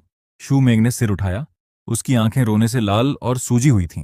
उसने पहले अपनी बेटी के विनती भरे चेहरे को देखा और फिर मेरी ओर देखा। आखिर में उसने केवल थकान भरी लंबी सांस छोड़ी। जांच के परिणाम शाम को आएंगे। तुम पहले जाकर अपना जरूरी काम पूरा कर लो। उसकी आवाज बहुत कमजोर थी। मैं जानता था कि यह वह आखिरी अवसर था जो वह मुझे दे रही थी। मैंने समय देखा। मेरा इंतजार करना। अस्पताल के कमरे से बाहर निकलते हुए मैंने पीछे मुड़कर नहीं देखा। अस्पताल से निकलकर बैंक की ओर जाते समय अचानक एक काली मर्सिडीज मेरी राह काटते हुए सामने आकर रुकी। दरवाजा खुला और काले कपड़े पहने दो भावहीन आदमी बाहर निकले। श्री चेन, बॉसगू ने आपको बातचीत के लिए बुलाया है। उनकी प्रतिक्रिया काफी तेज थी। मैंने सिर हिलाया और गाड़ी में बैठ गया। गाड़ी के अंदर काफी जगह थी। एक शानदार सूट पहने लगभग 40 साल का आदमी मेरे सामने बैठा था। उसके चेहरे के नैन नक्श डरावने नहीं थे, बल्कि वह कुछ हद तक सभ्य दिखाई देता था। ये गुदोंग था। अपने पिछले जीवन में मेरा उससे कई बार सामना हुआ था और कुछ अवसरों पर हमने साथ काम भी किया था। चेन जोइशेंग, उसने सिर उठाकर मुझे देखा। तुम काफी कुशल हो। मेरे 7-8 प्रोग्रामर पिछले 3 वर्षों से मेरी इस बेकार प्रणाली पर नजर रख रहे हैं और उन्हें एक भी खामी नहीं मिली। लेकिन तुम आए और एक ही कोशिश में इसमें छेद कर दिया। मुझे बताओ, तुम्हें यह खामी कैसे मिली? मैं सीट पर पीछे झुककर उसकी आंखों में देखने लगा। बॉस गू जुए का अड्डा चलाते हैं और फिर भी उन्हें लोगों के पैसे जीतने से डर लगता है। प्रणाली की खामी आपकी समस्या है। मैंने पैसे पूरी ईमानदारी से जीते हैं। क्या हुआ? अब पैसे देने से मुकरने का सोच रहे हैं? गुदोंग की आंखें सिकुड़ गईं। केवल 7 लाख युआन के लिए मैं गुदोंग पैसे देने से मना करने जितना छोटा आदमी नहीं हूं। उसने मुस्कुराकर कहा, तुम पैसे ले जा सकते हो, लेकिन तुम्हें कुछ कीमत तो चुकानी ही पड़ेगी। मैं जानता था कि वह मेरी पृष्ठभूमि का पता लगाने की कोशिश कर रहा था। पिछले जीवन में मैं उसे अच्छी तरह जानता था, लेकिन अभी मैं अपने सारे पत्ते नहीं खोल सकता था। मैं मुस्कुराया। ठीक है, मैं भी तुम्हारे पैसे मुफ्त में नहीं लूंगा। बदले में तुम्हें एक जानकारी दूं तो कैसा रहेगा? गुदोंग ने एक भौं ऊपर उठाई। बताओ, तुम्हारे पिता वृद्ध मास्टर गू के बारे में। गुदोंग के हाथ में मौजूद कलम रुक गई। क्या उन्हें पिछले कुछ समय से कभी कभी छाती में जकड़न और बाएं कंधे में सुन्नपन महसूस हो रहा है? मैंने शांत स्वर में कहना जारी रखा। मेरा सुझाव है कि तुरंत कोरोनरी सीटीएं करवाया जाए और बाईं एंटीरियर डिसेंडिंग धमनी की विशेष रूप से जांच की जाए। सामान्य जांच में बिना कैल्शियम वाली पट्टिका का पता नहीं चलेगा। गुदोंग की पुतलियां थोड़ी सिकुड़ गईं। उसने कुछ सेकंड तक मुझे देखा और फिर तुरंत किसी को फोन किया। डीन वांग, कृपया मेरे पिता के लिए तुरंत हृदय की जांच का इंतजाम कीजिए। कोरोनरी सीटीए, बाईं एंटीरियर डिसेंडिंग धमनी पर खास ध्यान देना। हाँ, अभी। गाड़ी के अंदर पूरी तरह सन्नाटा छा गया। 40 मिनट बाद फोन बजा। गुदोंग ने फोन उठाया और उसके चेहरे के भाव अचानक बदल गए। फोन रखने के बाद वह मुझे पूरी तरह अलग नजरों से देखने लगा। बाइंग एंटीरियर डिसेंडिंग धमनी में 85% से भी ज्यादा गंभीर संकोचन था। थोड़ी और देर हो जाती तो उनकी जान जा सकती थी। वह कुछ देर रुका। जुईशेंग, तुम आखिर हो कौन? इससे कोई फर्क नहीं पड़ता, मैंने उसकी आंखों में देखते हुए कहा। मुझे मेरे पैसे और मेरी सुरक्षा चाहिए। तुम्हारे पैसे तुरंत जारी कर दिए जाएंगे मेरे इलाके में। गुदोंग मुझे घूरते हुए बोला, कोई भी तुम्हें हाथ भी नहीं लगा सकता। लेकिन तुम्हारे जैसा व्यक्ति केवल 7 लाख युआन के लिए इतना बड़ा जोखिम नहीं उठाएगा। तुम कुछ और भी कहना चाहते हो, है ना? सच में तुम काफी समझदार हो। मेरे पास एक और जानकारी है, मैंने उसकी आंखों में देखते हुए कहा। यह उस महिला के बारे में है जिसे तुम पिछले 10 वर्षों से खोज रहे हो, और उसके साथ रहने वाली उस बच्ची के बारे में जिसके अस्तित्व के बारे में शायद तुम्हें पता भी नहीं है। गुदोंग तुरंत सीधा बैठ गया। उसके चेहरे की शालीनता गायब हो गई और उसकी जगह सदमे ने ले ली। तुमने क्या कहा? वह सोचेंग में रहती है। उसने एक माध्यमिक विद्यालय के अध्यापक से शादी कर ली है और शांत जीवन जी रही है, मैंने आवाज धीमी करते हुए कहा। उसकी एक बेटी है जिसकी उम्र 7 वर्ष है और उसका जन्मदिन 17 जून को आता है। गुदोंग का चेहरा पीला पड़ गया और उसकी उंगलियां हल्की सी कांपने लगीं। वह तारीख और वह उम्र सुनकर वह समझ गया कि मैं क्या चाहता था। उसकी आवाज भारी हो गई। अस्पताल के सारे साधनों का इंतजाम मैं कर दूंगा। गाड़ी का दरवाजा बंद हुआ और मर्सिडीज वहां से चली गई। मैं अस्पताल के प्रवेश द्वार पर खड़ा था। मेरे कार्ड में 57,20,000 युआन से ज्यादा थे। फिलहाल चेन चेन के इलाज के खर्च के लिए यह रकम पर्याप्त थी। मैंने अपना फोन कसकर पकड़ा और तेजी से अस्पताल के अंदर चला गया। मैं जितनी तेजी से हो सकता था कमरे की ओर भागा और दरवाजा खोल दिया। शू मेंग वहां नहीं थी। मेरे ससुर शू झेंगची बिस्तर के पास बैठे थे और उनका चेहरा बुझा हुआ था। तुम्हारी अपनी बेटी इतनी बीमार है और तुम हर जगह घूमते फिर रहे हो। मैंने उनकी बात को अनदेखा किया। बिस्तर के पास जाकर चेन चेन का माथा छुआ और धीरे से पूछा, मम्मी कहाँ है?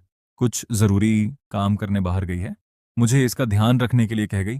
शू झेंगची ने ठंडी आवाज में कहा, तुम दोनों एक दूसरे से भी बदतर हो, कई घंटों से गायब हो। मेरा दिल तेजी से बैठने लगा। शू मेंग कभी भी चेन चेन को कई घंटों तक अकेला छोड़कर नहीं जाती। मैंने तुरंत उसके फोन पर कॉल किया। उसने फोन नहीं उठाया। शू झेंगची को भी महसूस हुआ कि कुछ गलत है। मेंग मेंग फोन क्यों नहीं उठा रही है? तभी बाहर गलियारे से सफाई कर्मचारी के गुस्से में बड़बड़ाने की आवाज आई। ये निर्दयी लोग फिर से शौचालय में किराए की कोख वाली संस्था के विज्ञापन चिपका गए। ये लोग किसी भी चीज से पैसा कमा सकते हैं। उसी पल मेरे दिमाग में एक भयानक विचार आया, शूमेंग ऐसा नहीं करेगी। नहीं, वह इतनी मूर्ख नहीं हो सकती। लेकिन अगले ही पल मुझे उसका आंसुओं से लाल और जिद से भरा चेहरा याद आया। वह ऐसा कर सकती थी, वह सच में ऐसा कर सकती थी। मैं मुड़ा और पूरी गति से कमरे से बाहर भागा। तुम कहाँ जा रहे हो? अस्पताल वाले अभी भी पैसे मांग रहे हैं, शू झेंगची ने पीछे से चिल्लाकर कहा। मैंने इलाज का सारा खर्च जमा कर दिया है। आप और नानी चेन चेन का ध्यान रखिए। मैं महिला शौचालय की ओर भागा और अंदर मौजूद महिलाओं की चीखों को अनदेखा करते हुए एक एक करके सारे दरवाजे खोलने लगा। तीसरे हिस्से की दीवार पर टेढ़े अक्षरों में एक फोन नंबर लिखा था, किराए की कोक के लिए अधिक भुगतान, 3 लाख युआन अग्रिम। मैंने तुरंत उस नंबर पर फोन किया। मुझे एक किराए की कोख वाली महिला चाहिए। मैंने अपनी आवाज धीमी रखते हुए ठंडे और कठोर स्वर में कहा। मुझे तुरंत एक बच्चा चाहिए, पैसे की चिंता मत करो। दूसरी ओर मौजूद महिला सावधान हो गई। महोदय, आपने गलत नंबर मिला दिया है, नाटक करना बंद करो। मैंने ठंडी हंसी हंसते हुए कहा। मेरी पत्नी बच्चे को जन्म नहीं देंगे सकती। मुझे एक लड़का चाहिए और लिंग चुनने की सुविधा होनी चाहिए। कुछ सेकंड तक सन्नाटा रहा, फिर महिला की आवाज अचानक गर्मजोशी और उत्साह से भर गई। बॉस, आपको तो काफी जानकारी है। हम ये कर सकते हैं, लेकिन कीमत। पैसे की चिंता मत करो, मैंने उसकी बात काट दी। लेकिन महिला मैं खुद चुनूंगा। उसे पहले किराए की कोख बनने का अनुभव नहीं होना चाहिए। बिल्कुल नहीं हो। उसने पहले कभी बच्चे को जन्म न दिया हो।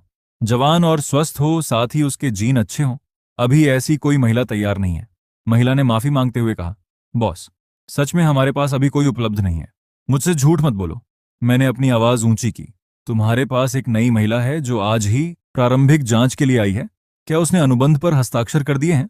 महिला साफ तौर पर चौंक गई। आपको ये कैसे पता चला? मैंने ठंडे स्वर में कहा। मुझे पता भेजो, मैं अभी उसे देखने आ रहा हूं। अगर वह मुझे पसंद आई तो मैं दोगुने पैसे दूंगा। दोगुने? उसकी आवाज पूरी तरह बदल गई। बॉस, क्या आप सच कह रहे हैं? मैं जल्दी में हूं, 20 मिनट में पहुंच जाऊंगा। उस नई महिला को मेरे लिए रोक कर रखना। अगर उसने पहले ही अनुबंध पर हस्ताक्षर करके प्रक्रिया शुरू कर दी है तो रहने दो।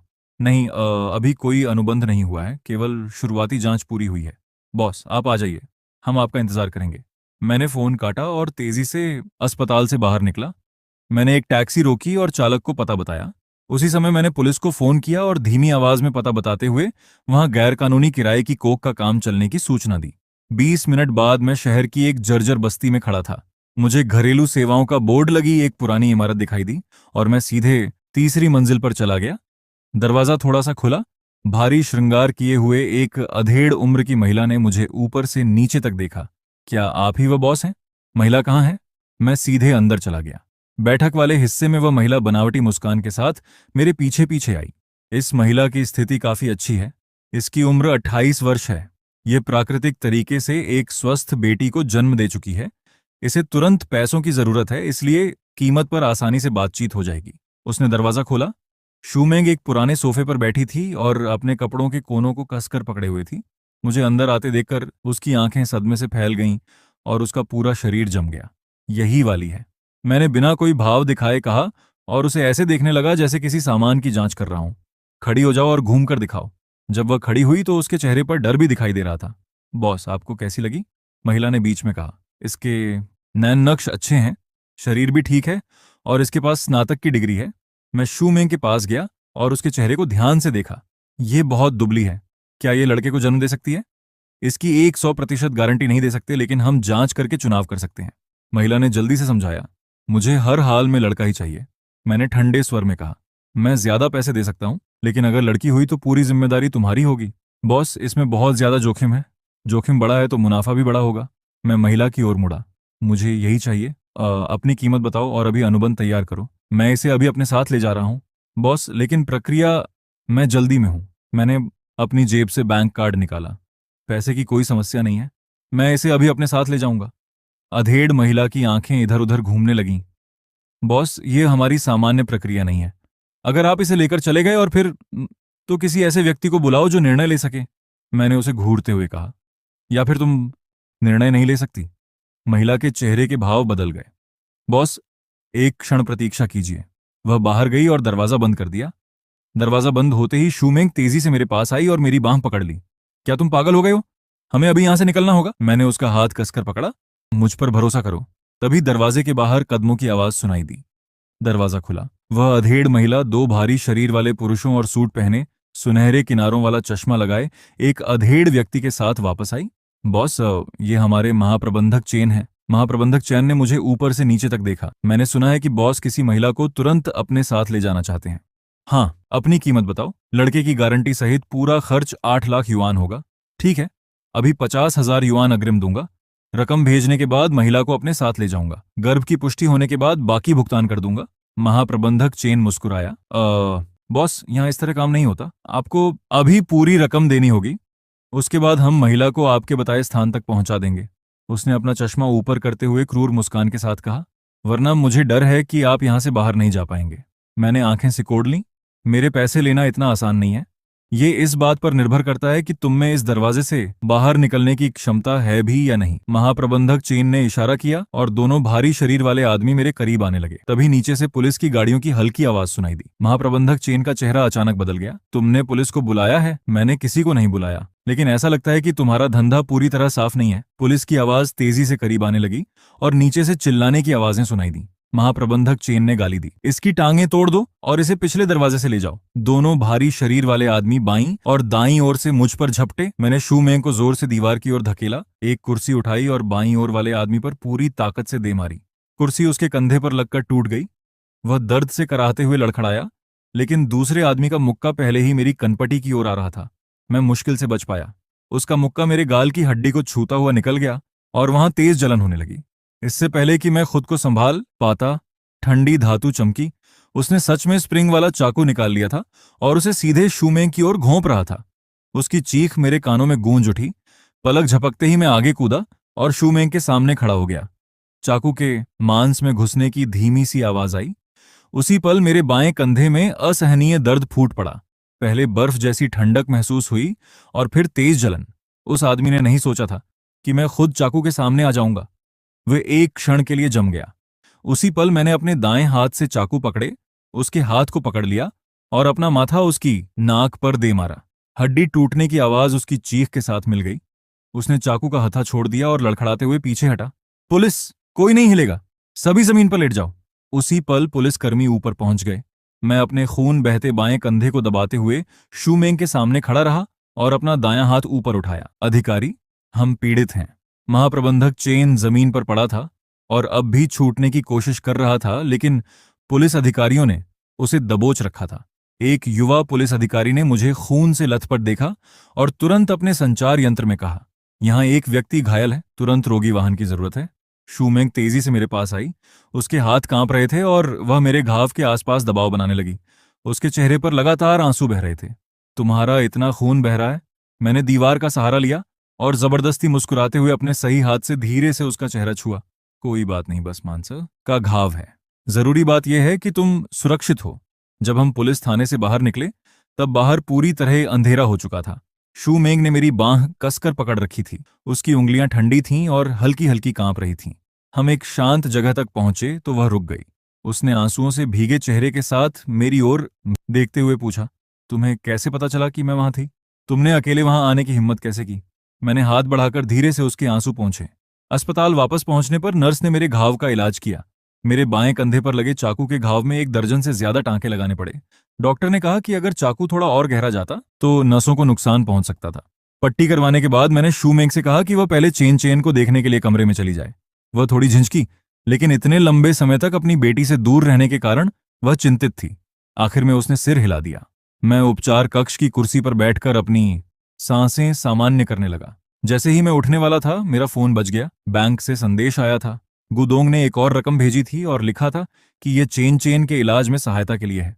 मैंने रकम देखी, ये पर्याप्त थी। जब मैंने अस्पताल के कमरे का दरवाजा खोला तब शूहाई गलियारे के आखिर में फोन पर बात कर रहा था। मुझे देखते ही उसका चेहरा काला पड़ गया।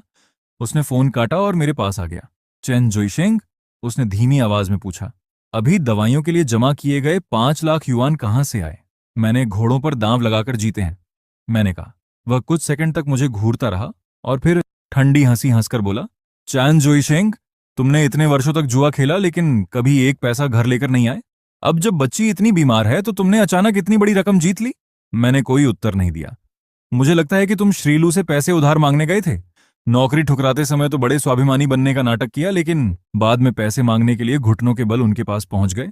वह मुड़ा और वहां से जाने लगा।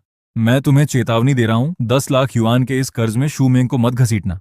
मैं वहीं खड़ा उसे जाते हुए देखता रहा। अगले पूरे महीने चेन चेन अस्पताल में रही। आइडियोपैथिक पल्मोनरी आर्टेरियल हाइपरटेंशन बेहद दुर्लभ बीमारी थी। देश में हम केवल विदेश से मंगाई गई लक्षित दवाइयों की सहायता से उसकी हालत को स्थिर रख सकते थे, लेकिन फिर भी उसकी स्थिति धीरे धीरे बिगड़ती जा रही थी। शूमेंग और मैं बारी बारी से उसके पास रहते थे। वह दिन के समय उसकी देखभाल करती और मैं रात में रहता। जब हम थक जाते तो गलियारे में रखी कुर्सियों पर कुछ समय आराम कर लेते। भूख लगने पर अस्पताल की भोजनशाला से मिलने वाला सबसे सस्ता डिब्बा बंद खाना खाते। शू परिवार का कोई भी व्यक्ति हमसे मिलने नहीं आया। मैं जानता था कि शूमेंग अंदर से बहुत दुखी थी, लेकिन उसने कभी कुछ नहीं कहा। कभी कभी मैं आधी रात में जागता और उसे बिस्तर के पास बैठे हुए देखता। वह चेन चेन का छोटा सा हाथ पकड़े चुपचाप शून्य में देखती रहती थी। 1 महीने बाद आखिरकार शू परिवार वहां आया। डॉक्टर ने अभी अभी चेन चेन की जांच पूरी की थी। उसने हमें बताया कि मौजूदा दवाइयां केवल बीमारी की गति धीमी कर सकती हैं, उसे ठीक नहीं कर सकती। लंबे समय में चेन चेन के हृदय और फेफड़ों पर दबाव लगातार बढ़ता जाएगा। यह सुनने के बाद शू झेंगची ने पैसों के बारे में पूछा। वे 5 लाख युआन लगभग खत्म हो चुके होंगे, है ना? शू हाई ने ठंडे स्वर में पूछा। क्या तुमने सोच लिया है कि यह रकम वापस कैसे चुकाओगे? शू मेंग ने कहा कि पैसे उधार नहीं लिए गए थे, गु मानरू ने। गु उसकी बात काट दी। तो क्या पैसे आसमान से गिरे थे? शू झिंगची ने सबके सामने मेरी नाक की ओर उंगली करके गाली दी। झूठे आदमी, मेरी बेटी और नातिन का जीवन तुम्हारी वजह से बर्बाद हो गया। मैंने अपना गुस्सा दबाते हुए कहा। पिताजी, कृपया आवाज धीमी रखिए। बच्ची को परेशान मत कीजिए। तुम मुझे पिताजी कहने के लायक नहीं हो। तभी कमरे का दरवाजा खुला और डॉक्टर कई विशेषज्ञों के साथ अंदर आया। हमारे पास एक खबर है, डॉक्टर ने हमारी ओर देखते हुए कहा। एक शीर्ष अंतर्राष्ट्रीय हृदय और फेफड़ा केंद्र की टीम जल्द ही चीन में आधुनिक इंटरवेंशनल और जीन लक्षित संयुक्त उपचार करेगी। इसमें फेफड़ों की सूक्ष्म रक्त संचार प्रणाली का पुनर्निर्माण करके उसे सटीक लक्षित नियंत्रण के साथ जोड़ा जाएगा। इससे बीमारी की दिशा को जड़ से पलटने की संभावना है। वह कुछ पल रुकी। चेन चेन की जांच के सारे परिणाम इस उपचार की आवश्यकताओं से पूरी तरह मेल खाते हैं। शू मैंग ने मेरा हाथ कसकर पकड़ लिया। उसकी आंखें चमकने लगीं, लेकिन शुरुआती उपचार का खर्च 10 लाख युआन है। मैं मुड़ा और कमरे से बाहर निकल गया। गलियारे के आखिर में पहुंचकर मैंने गुदोंग को फोन किया। पैसों की चिंता मत करो, उसने कहा। प्रोफेसर रॉबर्ट को मैं ज्यूरिख से बुलाकर लाया हूं। उन्होंने तुम्हारी बेटी का मामला देखा है और कहा है कि उसके ठीक होने की संभावना उम्मीद से काफी बेहतर है। शल्य क्रिया के परिणाम बहुत अच्छे होने चाहिए। धन्यवाद। वास्तव में मुझे तुम्हारा धन्यवाद करना चाहिए। वह कुछ पल रुका। मैंने उस महिला और उसकी बेटी दोनों को ढूंढ लिया है। श्री चेन, मैं तुम्हारा बहुत बड़ा आर्नी हूं। मैंने फोन काटा और भुगतान खिड़की पर चला गया। जब मैं वापस अस्पताल के कमरे में पहुंचा तो मुझे शू झेंगची की आवाज सुनाई दी। देखा, जैसे ही पैसों की बात आई वह भाग गया। मेंग मेंग, तुम बस उससे तलाक लेने के लिए तैयार हो जाओ। शू परिवार इलाज का सारा खर्च देगा। शू मेंग की आवाज बहुत धीमी लेकिन बेहद दृढ़ थी। माँ, पिताजी और भैया, आपकी चिंता के लिए धन्यवाद, लेकिन सच में हमें आपकी सहायता की जरूरत नहीं है। जुईशेंग ने अभी इलाज के लिए 10 लाख युआन और जमा किए हैं। कमरे में कुछ सेकंड तक सन्नाटा छाया रहा। तभी नर्स चेन चेन को शल्य क्रिया के लिए तैयार करने कमरे में आई और सामान्य स्वर में बोली। बच्ची के पिता ने बाद के उपचार और विदेश से आने वाली लक्षित दवाइयों के लिए विशेष निधि के रूप में 10 लाख युआन और जमा किए हैं। मैं दरवाजे पर खड़ा होकर शू झेंगची, गु मानरू और शू हाई को अपनी जगह पर जमे हुए देखता रहा। शल्य क्रिया कक्ष के ऊपर लगी लाल बत्ती जल रही थी। शू मेंग मेरे कंधे का सहारा लेकर खड़ी थी और उसका शरीर हल्का हल्का कांप रहा था। मैंने उसका हाथ पकड़ लिया। प्रोफेसर रॉबर्ट पल्मोनरी हाइपरटेंशन के प्रमुख विशेषज्ञ हैं। वह इस तरह के 27 उपचार कर चुके हैं और सभी सफल रहे हैं। शू हाई उदास चेहरे के साथ हमारे पास आया। चैन जोईशेंग, तुमने श्री लू से कितने पैसे उधार लिए हैं? मैंने सिर उठाकर उसकी ओर देखा। इससे तुम्हारा कोई संबंध नहीं है। 20 लाख युआन का कर्ज चुकाने के लिए शू परिवार को अपना घर भी बेचना पड़ेगा। उसने शू मेंग की ओर देखा। छोटी बहन, मुझे सच बताओ। शू मेंग के बोलने से पहले ही शू झेंगची गुस्से में आगे आए और मेरी नाक की ओर उंगली कर दी। इससे पूछने का कोई फायदा नहीं है, ये केवल झूठ बोलेगा। जुए से कमाए पैसे?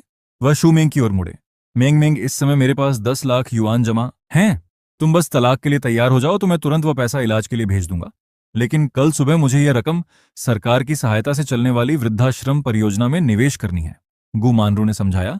इसमें हर साल कम से कम 30% लाभ मिलेगा। यह सेवानिवृत्त अधिकारियों के समूह के अंदर मिलने वाला विशेष अवसर है। अनुबंध 10 वर्षों का होगा। 10 वर्ष बाद कंपनी घर को उसी हालत में वापस करने के साथ हमारा मूलधन और कमाई भी लौटा देगी। निदेशक झाओ ने कहा है कि यह एक राष्ट्रीय प्रायोगिक परियोजना है और इसमें केवल कुछ ही स्थान उपलब्ध हैं। हमने सोचा कि आखिर यह पैसा एक दिन तुम्हें ही मिलने वाला है। मैंने शू झेंगची की ओर देखा।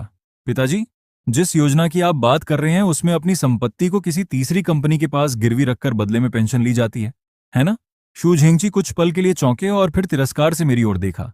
एक पुराने वरिष्ठ अधिकारी ने व्यक्तिगत रूप से इसकी गारंटी ली है। एक वकील ने अनुबंध की जांच की है। तुम्हें इसके बारे में क्या पता है? ये एक नए प्रकार की धोखाधड़ी है जो पिछले 2 वर्षों से फैल रही है।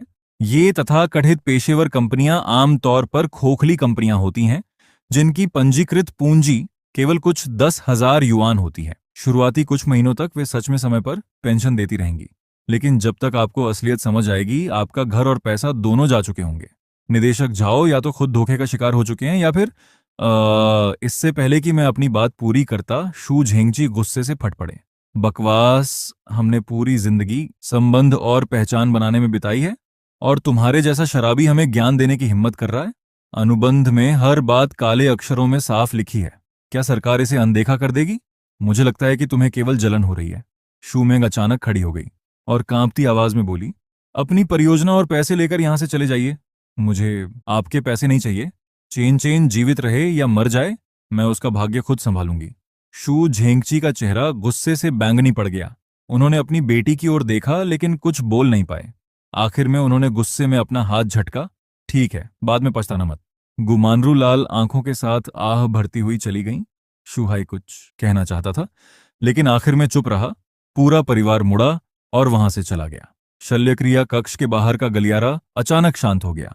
शूमेंग बेंच पर ढह गई और उसकी आंखों से बिना आवाज के आंसू बहने लगे। मैंने धीरे से उसके कंधे के चारों ओर अपना हाथ रखा। 4 घंटे बाद शल्यक्रिया कक्ष की बत्ती बुझ गई। मुख्य चिकित्सक मुस्कुराते हुए बाहर आए। शल्यक्रिया पूरी तरह सफल रही। बच्ची को 48 घंटों तक गहन चिकित्सा कक्ष में निगरानी में रखना होगा, लेकिन उसके स्वस्थ होने की संभावना बहुत अच्छी है। शूमेंग के पैरों ने उसका साथ छोड़ दिया। मैंने सही समय पर उसे पकड़ लिया। उसने अपने दोनों हाथों से चेहरा ढक लिया। उसकी उंगलियों के बीच से आंसू बह रहे थे, लेकिन इस बार वे खुशी के आंसू थे। 2 महीने बाद चानचैन को अस्पताल से छुट्टी देने की सारी शर्तें पूरी हो गईं।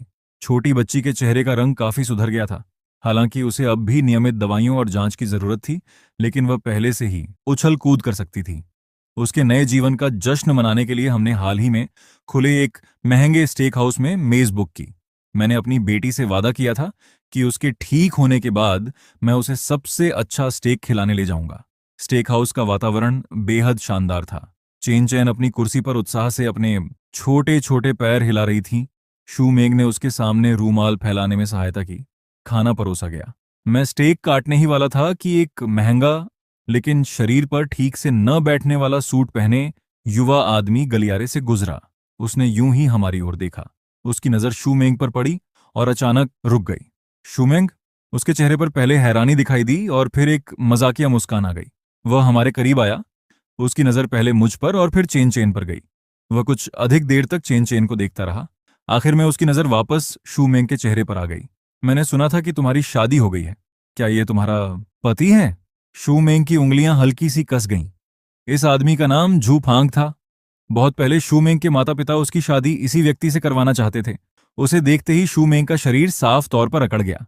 झू फांग? शूमेंग की आवाज असहज थी। क्या संयोग है? झू फांग मेरी ओर मुड़ा और मुझे ऊपर से नीचे तक देखने लगा।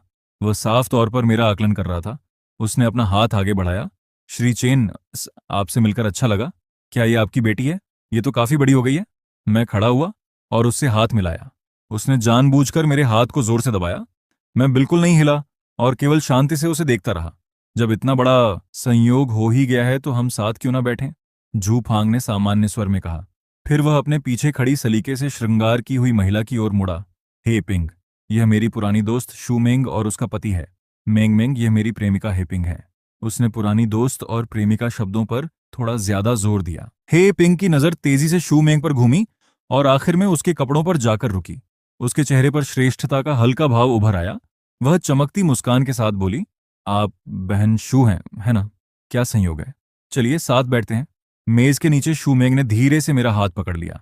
मैंने भी उसका हाथ पकड़कर पिंग की ओर मुस्कुराते हुए कहा, बहन शू कहकर आप कुछ ज्यादा ही विनम्र हो रही हैं। आप तो मेरी पत्नी से काफी ज्यादा परिपक्व दिखाई देती हैं। हे पिंग का चेहरा अकड़ गया। जू फांग ने कई महंगे पकवान मंगवाए और फिर मेरी ओर देखा। श्री चेन, आप इस समय क्या काम करते हैं? आज का खर्च मैं उठाऊंगा। मैं एक छोटा सा व्यवसाय चलाता हूं। मैंने सपाट स्वर में कहा। छोटा व्यवसाय भी अच्छा होता है, उसमें आजादी रहती है। वह वेटर की ओर मुड़ा। हमारे लिए 2015 की मोनराशे ड्राई व्हाइट वाइन की एक बोतल लाओ। पहले उसे हवा लगने देना। उसने वाइन का नाम बेहद सहजता से बोला और फिर शू मेंग की ओर देखा। मेंग मेंग, मुझे याद है कि तुम पहले ज्यादा शराब नहीं पीती थी, लेकिन ये व्हाइट वाइन समुद्री भोजन के साथ बहुत अच्छी लगती है। तुम थोड़ी सी छक सकती हो?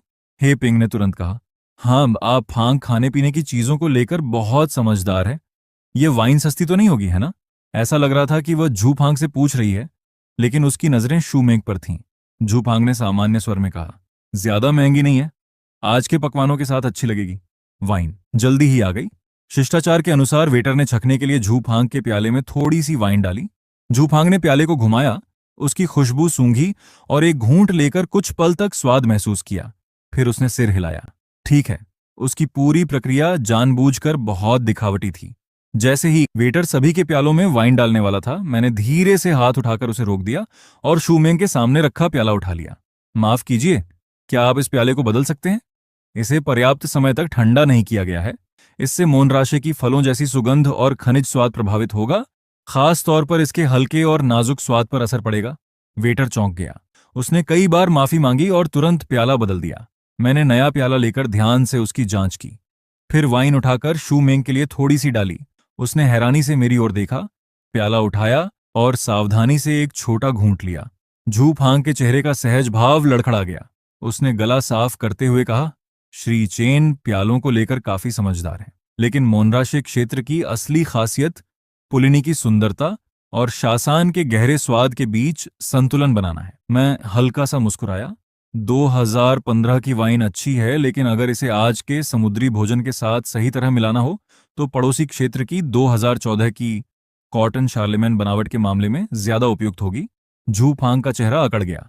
उसने गंभीर भाव के साथ बात का विषय बदल दिया। मेंग मेंग, मैंने पिछले 2 वर्षों में अपनी भूदृश्य निर्माण कंपनी शुरू की है। हम बड़ी रियल एस्टेट परियोजनाओं के सहायक निर्माण कार्य करते हैं। काम कठिन है, लेकिन आमदनी अच्छी है। उसने अपनी 2 उंगलियां उठाकर हिलाईं।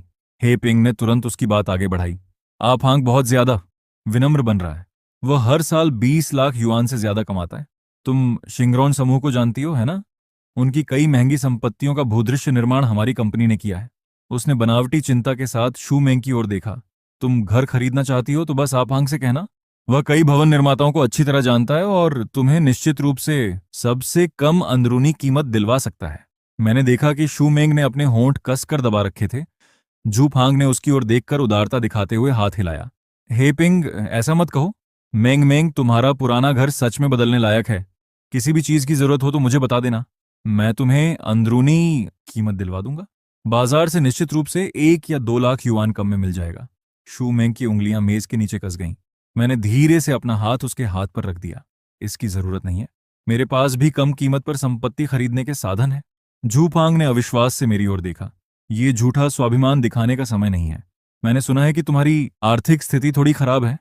1 या 2 लाख युआन बचाना भी बहुत बड़ी बचत होती है। मेंग मेंग को बेकार में तकलीफ क्यों दे रहे हो? हे पिंग ने तुरंत उसका साथ दिया। बिल्कुल, फांग भवन निर्माता के महाप्रबंधक को बहुत अच्छी तरह जानता है।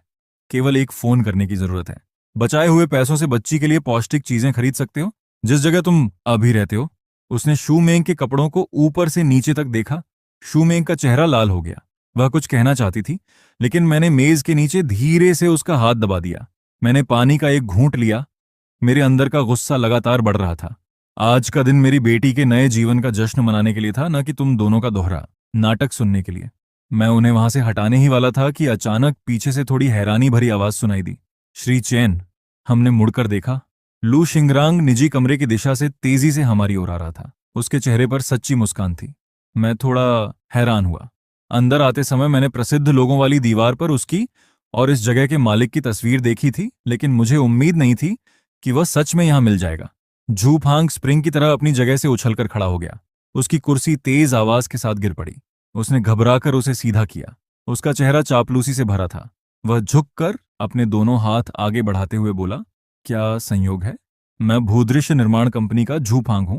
पिछले वर्ष के आखिर में आपकी कंपनी के धन्यवाद समारोह में मैंने आपको देखा था। क्या आपको मैं याद हूं? उसने घमंड से हमारी ओर देखा। लू शिंगरांग ने हल्की सी भौं सिकोड़ ली। उसे साफ तौर पर याद नहीं था कि ये कौन है, लेकिन उसकी नजर तेजी से झू फांग को पार करके मुझ पर आकर रुक गई। फिर भी शिष्टाचार के कारण लू शिंगरांग ने थोड़ी देर के लिए उससे हाथ मिलाया और सपाट स्वर में कहा, अच्छा नमस्कार। वह थोड़ी देर का हाथ मिलाना झू फांग के लिए मावताई शराब पीने जैसा था। उसके गाल लाल हो गए और सीधा होकर खड़ा हो गया। लेकिन लू शिंगरांग ने लगभग तुरंत अपना हाथ वापस खींच लिया। वह मेरी ओर मुड़ा, जमे हुए झू फांग के पास से निकलकर मेरे सामने आया और हाथ आगे बढ़ाया। श्री चेन, क्या संयोग है? पिछली बार अलग होने के बाद से ही मैं आपसे संपर्क करना चाहता था, लेकिन मुझे डर था कि परिवार की देखभाल के दौरान आपको परेशान न कर दूं। आज यहां आपसे मिलना सच में भाग्य की बात है। मैं खड़ा हुआ और उससे हाथ मिलाया। श्रीलू, बहुत समय बाद मिलना हुआ। मैंने अपने पास खड़े झू फांग की आंखों को हैरानी से फैलते देखा। उसका पूरा शरीर ऐसे जम गया था जैसे उस पर बिजली गिर गई हो। उसके चेहरे की चापलूसी भरी मुस्कान अभी तक गायब नहीं हुई थी और उसमें सदमे का भाव भी मिल गया था। उसका चेहरा बेहद हास्यास्पद दिखाई दे रहा था। हे पिंग लू शिंगरांग को नहीं पहचानती थी। उसने केवल यह देखा कि उसके प्रेमी को अनदेखा करके मुंह जैसे फल बेचने वाले के साथ यह प्रभावशाली आदमी हंसते हुए बातचीत कर रहा था। उसने होंठ सिकोड़कर इतनी धीमी आवाज में नहीं कहा, अच्छा अब फल बेचने वाले भी रियल एस्टेट के बारे में बातें करने लगे हैं। क्या नई बातें? ये वाक्य निकलते ही माहौल ठंडा हो गया। लू शिंगरांग की मुस्कान गायब हो गई। उसकी तीखी नजर हेपिंग की ओर गई और फिर सवाल भरी आंखों से मेरी ओर देखने लगी। मैंने उसका हाथ छोड़कर शांत स्वर में कहा, ये मेरी पत्नी के पुराने परिचित हैं। संयोग से यहां मुलाकात हो गई। ये दोनों काफी उत्साहित हैं। इन्होंने सुना कि हम घर खरीदना चाहते हैं, इसलिए ये आपकी परियोजना में कम अंदरूनी कीमत पर घर दिलवाने के लिए किसी से हमारी पहचान करवाने पर जोर दे रहे थे। लू शिंगरांग काफी समझदार व्यक्ति था। उसके चेहरे पर मुस्कान वापस आ गई, लेकिन इस बार वह बनावटी थी और उसमें हल्की ठंडक भी थी। उसने मेरी ओर देखकर तेज आवाज में कहा, अरे मेरे छोटे भाई, तुम भी कमाल करते हो। उसने मेरी बांह थपथपाई। हमारे रिश्ते के होते हुए तुम मेरा घर खरीदने के लिए कम कीमत की बात क्यों कर रहे हो? उसने हैरान खड़े झूफांग और हेपिंग की ओर देखा। उसकी मुस्कान नहीं बदली, लेकिन उसके स्वर में एक श्रेष्ठता थी। मेरे छोटे भाई भाभी और ये प्यारी सी बच्ची। उसने प्यार से चेन चेन की ओर देखा। मेरी कौन सी परियोजना या कौन सा घर पसंद है? मुझे सीधे बता देना। उसने निर्णायक ढंग से हाथ हिलाया। मैं तुम्हें एक घर उपहार में दे दूंगा। उसका यह वाक्य सिर के ऊपर गिरी बिजली जैसा था। मैंने झू फांग के चेहरे से सारा खून उतरते देखा। उसकी आंखें लगभग बाहर निकल आईं। उसका मुंह खुला रह गया और शरीर लड़खड़ाने लगा। हे पिंग पूरी तरह भ्रमित थी। उसने पहले लू शिंगरांग, फिर मुझे और फिर अपने प्रेमी के बेजान हो चुके चेहरे को देखा। उसने मुंह खोला, लेकिन एक शब्द भी नहीं निकल पाया। लू शिंगरांग हमें निजी कमरे में ले गया। अंदर बैठे 3 वरिष्ठ अधिकारी साफ तौर पर हैरान थे। मैं आप लोगों से परिचय करवाता हूं, लू शिंगरांग ने बड़े उत्साह के साथ कहा। ये श्री चेन जोइशिंग हैं, मेरे मार्गदर्शक। तीनों अधिकारी खड़े हुए और सिर झुकाकर अभिवादन किया, लेकिन वे अपनी आंखों का आश्चर्य छिपा नहीं सके। मार्गदर्शक, इतनी कम उम्र में पत्नी और बच्ची के साथ? लू शिंगरांग ने व्यक्तिगत रूप से मेरे लिए चाय डाली। छोटे भाई, पिछली बार शुईहू टाउन के बारे में तुम्हारी सलाह के कारण हमने तुम्हारे बताए अनुसार कीमत बढ़ाई और हमारा लाभ 30% बढ़ गया। निदेशक मंडल ने अभी फैसला किया है कि अगले 2 वर्षों तक हम अपनी सारी शक्ति उसी क्षेत्र में लगाएंगे।